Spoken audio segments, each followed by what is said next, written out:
Bob McAllister, who runs communications and checkpoints, is a very cooperative guy, and I fully intend and hope that we get some more articles of that 69% in, because you would be so proud of these people. And I can go into some people on the endowment, Tim Fida, that has the biggest trucking company in Ohio, and Paul Madera, that's taken over, that's got a great investment company out in San Francisco, and Jack Kuchera, who's got a big air conditioning a heating firm down in Arizona, and how fervently they believe in this academy and what they were taught. So I would just urge all of you, the military is wonderful, I completely support it, but there is a 69% out there that are doing a lot of things that you can well be proud of. Now, I've grappled with the definitions of success for many years. Is it money? Is it position? Is it the car you drive? Is it medals and is it awards? Well, maybe in some ways, and a lot of us are measured by that, but I've never believed that. And I have to tell you one quick story. I was on a flight back once in the early 90s, and I was coming from Los Angeles to Washington, D.C. And yeah, I'd made my first $1 million or two, and I've got my nice suit on, and I'm really feeling I'm with it. And I'm in business class. And you know, when you sit in business class or first class, you usually sit beside somebody pretty interesting, and you have an interesting talk. So I'm feeling pretty good about myself, and I'm feeling like I'm successful. So what was I? 40-some years old. And I go to my seat, and next to me is this woman, and she's obviously Asian. She's got this gnarly fingers and this skin, and she looks old. She looks like she's 80 years old. She's probably about, I don't know what age she was.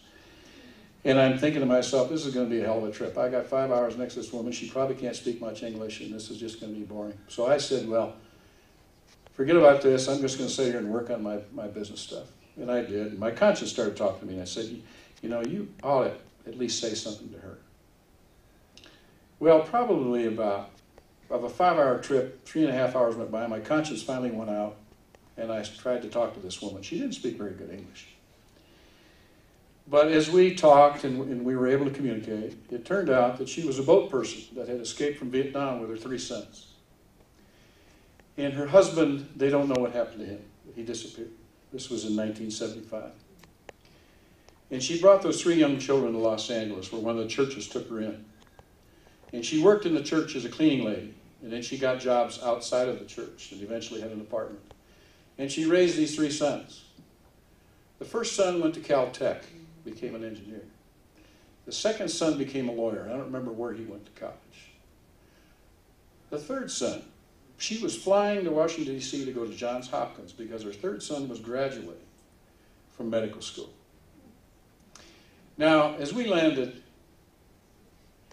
and you can imagine, successful, nice suit and everything's feeling pretty humble.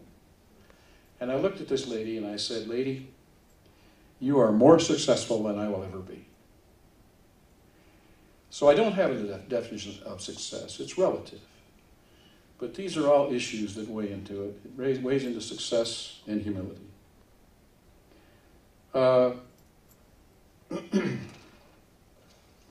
Churchill said that success is going from failure to failure without losing your enthusiasm.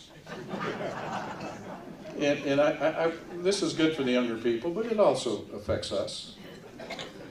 And probably that's as good as anything until I work out the rest of the definition. Now, when I talk about life a little bit, I oversimplify it. You saw in the film there, I say there's 3 areas, 3 phases of life: learn, earn, and return. And I'm definitely in the return phase. And a lot of people here are in the return phase. Some people may never think about earn, but I will tell you, even when you're in the return phase, you never stop learning. And I can tell you right now that being in the return phase where I'm at, I am looking at you guys in the 70s and you guys in the 80s and even you guys in the 90s to start really getting involved. I had a talk with a class of 78 a couple of years ago, and I said, you know, it's time to step up for you people.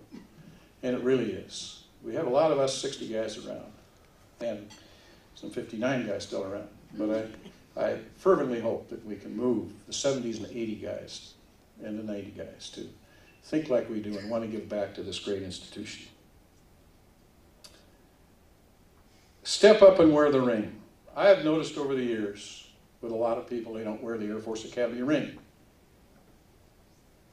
And you know something, I have a problem with that because I'm so proud of this institution. There's a great ring story, and I think a lot of you know it here. But my good friend Mike Wynn had a brother, Pat Wynn, class of '63. And he was shot down in Vietnam, I think somewhere east of Hanoi, on August 8th, 1966. And when they did not know, the family didn't know, he was missing in action.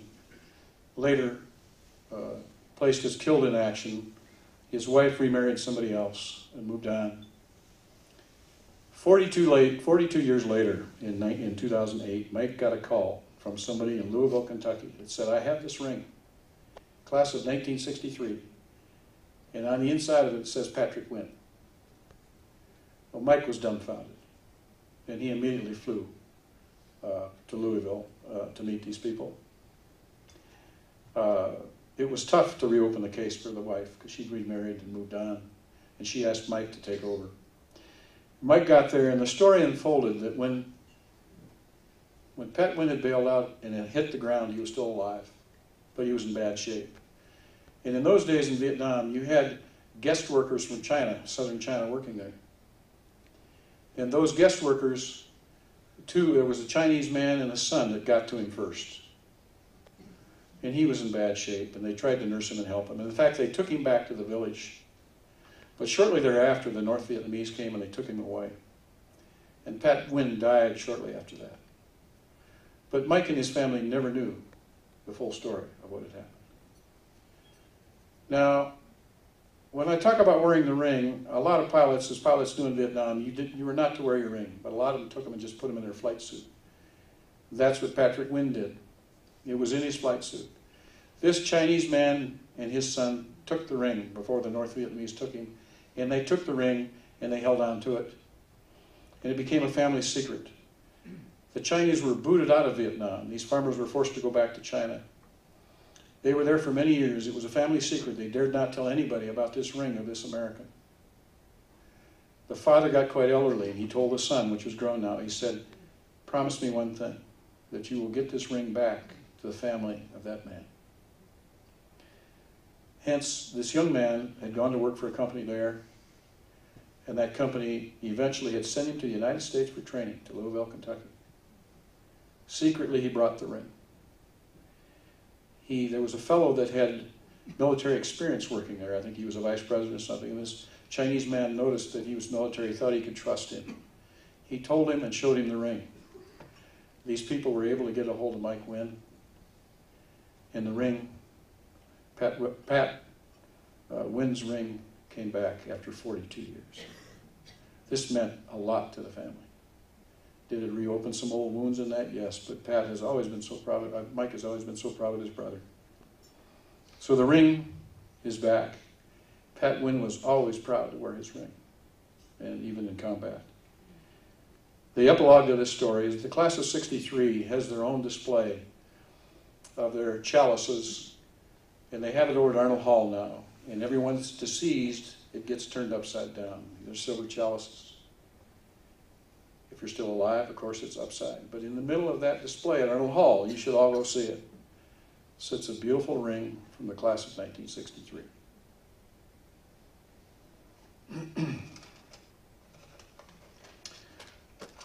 At USAFA, I learned many things.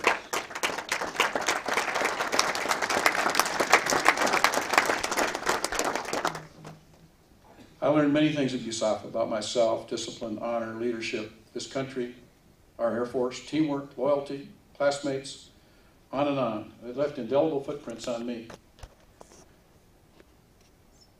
If I hadn't gone to the Air Force Academy, I'd probably be a dentist somewhere in North Dakota drilling teeth, but it didn't work out that way. And people like Bart Holliday here can understand that. John Gross in the audience, Bruce Myers, and Harry Pierce. But after USAFA, I did learn some lessons that I didn't learn here. And these were great lessons for me.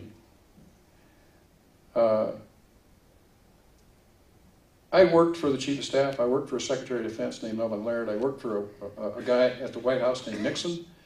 I was there during Watergate. I was there during détente with Gromyko and Brezhnev and all those guys, just much closer than I am to you right now. I was there when the Vice President resigned. I was there when the POWs came back. What a wonderful night, seeing people like Ed Meckenbauer, Wayne O. Smith after all those years.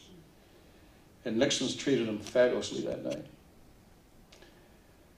And I've worked for some smart people, been around some smart people. But I have to tell you, the smartest man I've ever met in my life was a Moroccan.